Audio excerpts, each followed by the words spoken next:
Bună seara și bine v-am găsit din nou la emisiunea Petreceți cu noi. Vreau să vă mulțumim foarte mult că de fiecare sâmbătă și duminică vă uitați la emisiunea Petreceți cu noi și drept mulțumire vă mulțumesc foarte mult atât eu cât și colegii noștri că sunteți alături de noi în fiecare weekend.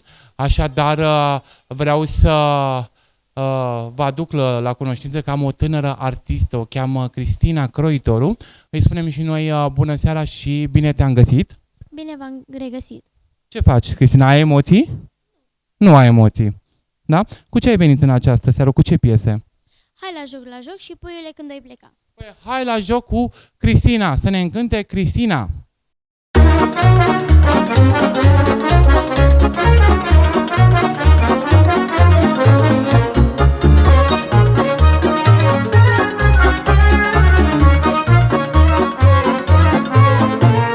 Frunzuliță verde, verde busuioc, hai veniți cu toții, hai la joc. Frunzuliță verde, verde busuioc, hai veniți cu toții, hai la joc. Prindeți-vă în horă să jucăm, viața e frumoasă, să ne bucurăm.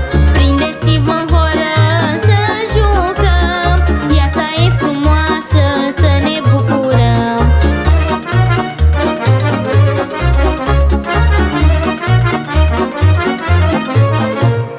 Doi pași înainte și doi înapoi, să jucăm cu toții hora ca la noi. Doi pași înainte și doi înapoi, să jucăm cu toții hora ca la noi. Lăutarii cântă și e voie bună, hai veniți cu toții la hora de mână. Lăutarii cântă și e voie bună, hai veniți cu toții la hora de mână.